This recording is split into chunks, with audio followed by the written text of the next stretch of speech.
வணக்கம் அன்பர்களே. நம்ம இணைப்பது வாழ்வும் வளமும். இதனை கொண்டு வருவது கில்லான் மணியியல் மாளிகை அப்ரோவாஸ். அதனை சீரிய முறையிலே வழிநடத்துபவர் முனைவர் கோ பரமசிவம், ஆன்மீக சிந்தனை செம்மல். எங்களுடன் சேர்ந்து கொள்வதற்கு நண்பர் தங்கராஜும் இருக்கின்றார். வணக்கம். வணக்கம் டாக்டர். எப்படி இருக்கிறீங்க? நீங்க எப்படி இருக்கிறீங்க? எல்லாரும் சந்தோஷமா இருக்கிறீங்களா? சொல்லுங்க, என்ன செய்வோம்? பார்வையாளர்களுக்கு உங்களுடைய வணக்கத்தை பதிவு செய்யுங்கள். உலகளாவிய நிலையிலே இந்த நிகழ்ச்சியை கேட்டுக்கொண்டிருக்கக்கூடிய எல்லாருக்கும் வணக்கத்தையும் வாழ்த்துக்களையும் கூறிக்கொண்டு, உங்கள் மனதில் சூழ்நிலைகள் கரக்கமான சூழ்நிலை இருந்தால் அப்படியே நீங்க வாங்க, வெளியில வாங்க. அந்த சூழ்நிலை இருந்து பாருங்க. விடியாத இரவு எங்கேயுமே கிடையாதுங்க. வடியாத வெள்ளம் எங்கேயுமே கிடையாது. முடியாத துக்கம் எங்கேயுமே இருக்காது. இன்னைக்கு இவ்வளவு கஷ்டமா இருக்கலாம். பிள்ளைகளோட வேலை, உத்தியோகம், அல்லது ரொம்ப வேண்டப்பட்டவர்களை நம்ம பிரிஞ்சிருக்கலாம். எதுவாக இருந்தாலும் எதுவுமே நிரந்தரம் கிடையாதுங்க. இதுவும் கடந்து போகும் இல்லைங்க, எதுவும் கடந்து போகுங்க. எதுவுமே இது நல்லா இருக்கு. ஆமா, எதுவும் கடந்து போகுங்க. எல்லாரும் அடிக்கடி சொல்லுவாங்க இதுவும் கடந்து போகும். இல்லைங்க, இதுவும் இல்லைங்க, எதுவும்ங்க. எதுவும் என்ன கேட்டா எதுவும் கடந்து போகும் அப்படின்ற ஒரு சூழ்நிலைக்கு வாங்க. நம்ம அதை எப்போதும் கீழே விழுறோம், தடுமாறுறோம். எழுவதற்காக தாங்க. நீங்க 100 தடவை கீழே விழுறீங்களா, 100 தடவையும் அந்த பூமாதேவி உங்களுக்கு கை தூக்கி தான் கொடுக்குது. எந்திரிக்கிறீங்க இல்லையா? அது ஒரு நம்பிக்கை தானே. இந்த பொழுது இன்னைக்கு போய் படுக்கிற பொழுதே நீங்க அப்படியே நொந்து நூலாகி அப்படியே இது வாழ்க்கையா அப்படின்னு சொல்லிதான் படுக்கிறீங்க. ஆனா பொழுது வெடிந்து எழுந்த உடனே பறவைகளோட சப்தம், சூரிய பகவானோட தரிசனம் எல்லாம் பார்த்த உடனே மனசுக்கு ஒரு இதமாக இருக்கின்றது இல்லையா? வீட்டு முன்னால துளசி செடி வச்சிருக்கிறீங்களா? நீங்க அப்பார்ட்மெண்ட்ல கொண்டு மணி எங்க வேணாலும் இருங்க, ஒரே ஒரு துளசி செடி பாசலையாவது வைங்க. வசதி இருக்கிறவங்க பெருசா வைங்க. அந்த துளசியை நீங்க பாத்தீங்கன்னா, திரிபுரா காய வித்மிகை துளசி பத்திராய் திமிகை தன்னோ துளசி பிரஜோதியா, இதாங்க காயத்ரி மந்திரம். துளசிக்கு உண்ட காயத்ரி மந்திரம் இல்லைங்க. அதெல்லாம் நம்மளுக்கு சொல்ல வராது, பிரச்சனையே கிடையாது. சும்மா அப்படியே லேசா துளசி அப்படியே தொட்டு நமஸ்காரம் பண்ணுங்க. சூரிய பகவானை பார்த்து ஒரு நமஸ்காரம் பண்ணுங்க. அதுவே வாழ்க்கையில வெற்றியா இருக்கும். வாழ்க்கையில என்ன சூழ்நிலை, எப்படியாப்பட்ட சூழ்நிலையா இருந்தாலும் அந்த பிரபஞ்சம் அப்படின்னு ஒண்ணு இருக்குங்க இல்லையா? அந்த பிரபஞ்ச சக்தி கண்டிப்பாக நம்மை காப்பாற்றும்.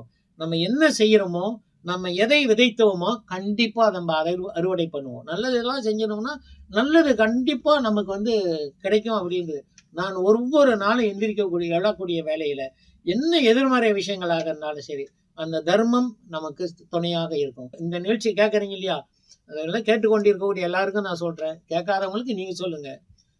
நம்ம செய்த தர்மங்கள் கண்டிப்பாக நம்மளை காப்பாற்றும். ஏன்னா இந்த பிரபஞ்சத்தினுடைய இயக்கம் அப்படிதான் இருக்கிறது. வீட்டுல நல்ல சூழ்நிலையில உருவாக்குங்க. வீட்டுல உடைந்த பொருட்கள், கண்ணாடி, உடைந்து போன அலமாரி, உபயோகப்படுத்தாத காலணிகள், உபயோகப்படுத்தாத எல்லாத்தையும் அப்புறப்படுத்துங்க. வியாழக்கிழமைகள்ல வீட்டுல நீர்ல கல்லு உப்பு கொஞ்சம் வாங்கி ஒரு பிடி அளவு உப்பை போட்டு வீடுகளை மோப்பண்ண. நீங்க பண்ணலையா? பணிப்பெண் செய்யறாங்களா? வீட்டுல வேற யாராவது செய்யறாங்க? மருமக செய்யறாங்களா? மகள் செய்யறாங்க? யாரோ வருதுங்க, செய்ய முடியலையா? நீங்களாவது செய்யுங்க. அந்த விளக்குகளை வீட்டுல பிரகாசமாக எரியட்டும், வீட்டுல நறுமணம் இருக்கட்டும், வீடு சுபிட்சமாக இருக்கட்டும். அதாவது நம்பிக்கை தாங்க மனிதனோட வாழ்க்கை. இந்த நம்பிக்கை, பிழைப்போம் என்ற நம்பிக்கை இருக்கக்கூடியவன் கடல்ல விழுந்தாலும் அவன் கண்டிப்பாக நீந்த கற்றுக்கொள்கிறானுங்க. கண்ணதாசன் சொன்னது நம்பிக்கை தான் மனிதனோட வாழ்க்கை. அதனால உங்க வாழ்க்கையில எவ்வளவு சிரமங்கள் இருக்கலாம். நீங்க வியாபாரத்தோட தோற்றவர்களா இருக்கலாம், விற்பனை பகுதி முகவர்களா இருக்கலாம். நான் இன்சூரன்ஸ் கொடி கட்டி பறந்தாலும் போச்சு, அது போச்சு, எதுவுமே நடக்கலை இல்லைங்க. ஒரு நாளைக்கு எல்லாமே சரியாக வரும். உங்களுடைய காலங்கள், நேரங்கள் உங்களுக்கு சரியாக வரக்கூடிய காலகட்டத்தில் அனைத்தும் உங்களுக்கு சாதகமாக மாறிவிடும். இது பிரபஞ்சத்தினுடைய நியதிங்க. பிரபஞ்சம்னா எல்லாரும் கேட்பாங்க, அதுக்கு தனியா போய் கோஷம் எடுக்கணுமா? எல்லாரும் கேட்பாங்க, பிரபஞ்சத்துக்கிட்ட எப்படிங்க பேசுறது, பிரபஞ்சத்துக்கிட்ட பேச முடியுமான்னு. பிரபஞ்சம்ன்றது தெய்வங்க. நீங்க சும்மா கையெடுத்து அப்படியே நீங்க வேண்டி நடப்பது எல்லாம் நலமாக நடக்க வேண்டும், எனக்கு சிறப்பாக இருக்க வேண்டும். உங்களை சார்ந்தவர்கள் உங்க பையன் இருக்கிறாரா, பேரை சொல்லுங்க. பேரை சொல்லி அவருடைய நட்சத்திரம், ராசி நல்லபடியா இருக்கணும். வாழ்க்கையில இந்த கடைசி காலகட்டத்தில் வாழ்ந்து கொண்டிருக்கின்றேன். என்னுடைய மறைவு அப்படின்றது எந்த விதமான எதிர்மறையான சூழ்நிலைகள் இல்லாம, படுக்கையில இருந்தா அப்படியே ரொம்ப கஷ்டப்பட்டு இல்லாம, நான் படுத்து அந்த படுக்கையில இந்த என்னுடைய மறைவின் பிரதி இருந்தால் ரொம்ப சோகமாக இருக்கும். இந்த மாதிரி நல்ல விஷயங்கள். எல்லாருக்கும் மரணம் ஒரு நாளைக்கு நிச்சயங்க. யாருமே வந்து பிடிச்சி இங்கேயே தொங்கிட்டு இருக்க போறது இல்லைங்க. நான் இவர் யார் எல்லாருக்கும் ஒரு நாளைக்கு அந்த மறைவு என்பது நிச்சயமாக இருக்குங்க. அது தெரிந்தவர்கள் நிறைய பேர், பல பேர் இருக்கலாம், தெரியாதவர்கள் பல பேர் இருக்கலாம். அதனால நம்பிக்கையோடு இருங்கள். கண்டிப்பாக வாழ்க்கையில உங்களுக்கு சூழ்நிலைகள் மாறி வருங்க, உங்களுக்கு சாதகமாக இருக்குங்க. சரிங்க. இன்னைக்கு இந்த தகவலோட ஒரு அழகான ஒரு பேடை ஒண்ணு வச்சிருக்குது, கண்ணை உருட்டிக்கிட்டே இருக்குது. சரி, இதற்கு முன்னால ஒரு சின்ன விஷயத்த ஆ, பார்ப்போங்க. சொல்லுங்க சொல்லுங்க. இந்த கிரகணம் அப்படின்னு சொல்லி பாக்குறீங்களா? ம். சூரிய கிரகணம், சந்திர கிரகணம், இது 2 கிரகணம் இருக்குங்க. அடுத்த வாரத்துல நான் வந்து பார்க்கும் பொழுது இந்த சூரிய கிரகணத்துக்கு என்ன மந்திரம், சந்திர கிரகணத்துக்கு என்ன மந்திரம், இப்ப என்கிட்ட இருக்கிறது இந்த நிகழ்ச்சி ரொம்ப நீளமாயிடக்கூடாதுன்னு பாக்குறோம். இந்த 2 கிரகண காலகட்டத்தில் என்ன பண்ணலாம் அப்படின்றது ஒண்ணு இருக்குங்க. அது நிறைய விஷயம் சொல்லியிருப்பாங்க. கிரகண காலகட்டத்தில் கர்ப்பமா இருக்கிற பெண்கள் வெளியே போகக்கூடாது, அன்னைக்கு பூசணிக்காய் வெட்டக்கூடாது, தேங்காய் உடைக்கக்கூடாது அப்படின்லாம் சொல்றாங்க. அதுல ஏதோ நிறைய உண்மைகள் உத்தரகாலம் இருந்ததுலேயும் அப்படிதான் சொல்லப்படுகிறது. ஆனா அந்த கிரகண காலகட்டத்தில் சாப்பிடாம இருக்கிறது நல்லது, உபவாசம் மாதிரி இருக்கிறது ரொம்ப நல்லது, மந்திரங்களை கேட்கறது ரொம்ப நல்லது, மந்திரங்களை தீட்சையா பெறது ரொம்ப நல்லது அப்படின்னு சொல்றாங்க. சரி, உங்க 2 பேருக்குங்க, இல்ல நிகழ்ச்சி கேட்கிற யாராவது இருந்தாலும் சரி, அதுதான் பொருத்தம். எங்க 2 பேரும் கேட்கிற எல்லாருக்கும் சரி, உங்களுக்குங்க ஒரு தகவலுங்க. நம்ம இப்போ வந்து எல்லாம் மாடர்ன் சிவிலைசேஷன், இப்போ இந்த காலகட்டத்தில் பாம்பு பூரான்லாம் பார்க்கறது ரொம்ப அபூர்வமாகி போச்சு. ஆனாலும் கிரகண காலகட்டத்தில் ஒரு நியதி இருக்குங்க. கிரகணம் நடக்கக்கூடிய காலகட்டத்தில் இந்த பாம்பு கடிக்கும், தேள் கடிக்கும், பூரான் கடிக்கும் சொல்றாங்க இல்லையா அந்த மந்திரம். ஏன்னா கிரகணன்றது அந்த காலத்துல என்ன சொல்றாங்க, பாம்பு விழுங்குதுன்னு சொல்லுவாங்க. அப்படித்தானே சொன்னாங்க?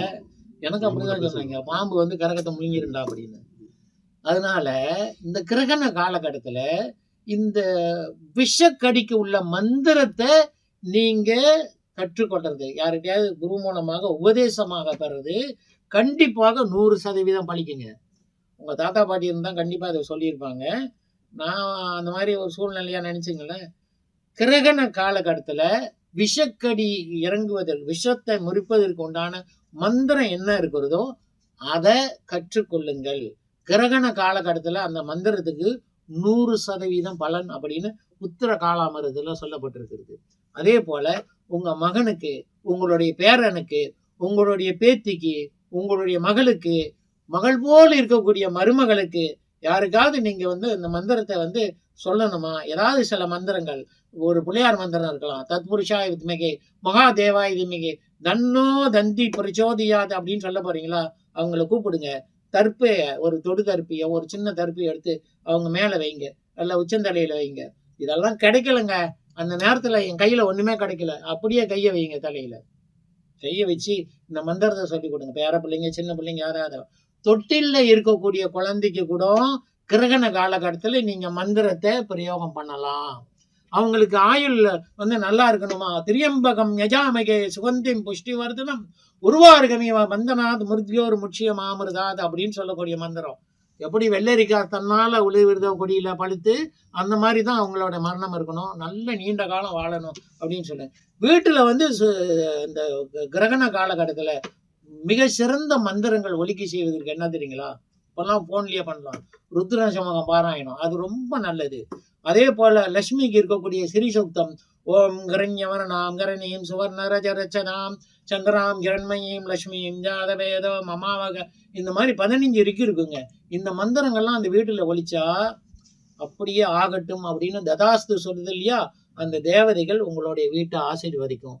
கிரகணம் முடிஞ்ச உடனே எல்லாம் ஸ்நானம் பண்ணி நீங்க என்ன பண்ணலாங்க, உங்களுடைய பித்திருக்களுக்கு தர்ப்பணம் பண்ணலாம் அப்படின்னு சொல்லி உத்தர காலாமிரத்தில் சொல்ற. பிதிர் தர்ப்பணம் அமாவாசையில பண்றோம் இல்லையா, இந்த மாதிரி கிரகண காலகட்டத்துல இந்த பிதிர் தர்ப்பணம் பண்ணலாம் அப்படின்னு சொல்லுதுங்க. இப்ப நீங்க கேட்டீங்க இல்லையா, இது என்ன அப்படின்னு சொல்லி அவர் கேட்டாரு. ஆமாங்க, இது குதிரையோடைய லாடங்க. ஓடி தேய்ந்து போன ஒரு குதிரையோட லாடம் எடுத்து அந்த குதிரையோட லாடத்தை ஆற்று மணல்ல, ஏன்னா வீட்டுல வந்து துருப்பிடித்த பொருள் வைத்திருக்க கூடாதுங்க, எதிர்மறையான விஷயங்களை கொடுக்கும். ஆனா அந்த துரு கொட்டுறதுனால குதிரையோட லாடத்தை ஆற்று மணல்ல பிளாஸ்டிங் செய்யணும். அப்படியே மணல்ல வந்து மிஷின்ல ஓட விட்டு அந்த துருவை எடுத்துரும். அதுக்கு மேல லேக்கர் பூசினா அது துருப்பிடிக்காம இருக்கும். ஆனா அதனுடைய வீரிய சக்தி குறையாம இருக்கும். அந்த லாடத்தின் உள்ளுக்கு நீங்க பாத்தீங்கன்னா அஸ்வரூட யந்திரம் அப்படின்னு ஒண்ணு இருக்கும். லலிதா சஹஸ்ரநாமம் பண்றப்ப அஸ்வரூடாய நமகன்னு சொல்றீங்க இல்லையா, அஸ்வம் இந்த மகாலட்சுமி மந்திரத்திலையும் பாருங்க, அஸ்வபூர்வாம் ரதமத்யாம் ஹஸ்திநாத பிரபோதினின், மகாலட்சுமியை குதிரையோட ரதத்துல வரக்கூடிய மகாலட்சுமி உன்னை நான் ஆராதிக்கிறேன் அப்படின்னு சொல்றாங்க. அந்த அஸ்வரோட யந்திரம் வீட்டுல மங்களம், சௌபாகியம், பொன் பொருள், ஆடை, ஆபரணம் சேர்க்க இதெல்லாம் நல்லபடியா வைக்கணும். இதை வாசல்லையே வைக்கிறதுங்க, உங்களோட வீட்டு வாசல்லையே வைக்கிறது. அதோட தீபஜோதி வேறு வச்சிருக்கோம். கண்டிஷ்டி கணபதி பொட்டியார் படம்லாம் வைக்கிறதுக்கு இடம் இல்லைங்க, பெருசா எல்லாம் முடியாது. அதனால கொம்பாய்க்கா சின்னதாவே செய்து கொடுத்துருக்கோம். இது தத்தாத்திரையர் யந்திரம். இது தெய்வ அனுகிரகம் வந்து எதிர்மறையான விஷயங்கள் வீட்டுல புரகாம இருக்கிறதுக்கு எல்லாரும் தத்தாத்திரையர் யந்திரம் தனியாக வைப்பாங்க. இது சில பேருக்கு வந்து தெய்வ சிவனுடைய அம்சம் அல்லது பெருமாளுடைய அம்சம் அப்படின்ற ஒரு நம்பிக்கை இருக்கும். ஆனா இந்த பொருள் இது அண்மைய காலமாக அபூர்வா சமூகத்துல மிக பல பேர்னால ரொம்ப விரும்பி வாங்கி வைத்திருக்கக்கூடிய ஒரு பொருளா இருக்குது. அது மிக முக்கியமான ஒரு விஷயம் இல்லைங்க. இதை வாங்கினவங்க நிறைய மருத்துவர்கள், நிறைய வக்கீல்கள் அவங்களோட கிளினிக்கில் கொண்டு வச்சாங்க, வீடுகளில் கொண்டு வச்சாங்க, தொழிற்சாலைகளை கொண்டு வச்சாங்க. ஆனாங்க ஒரு 50 பேர் வாங்கியிருந்தாங்க.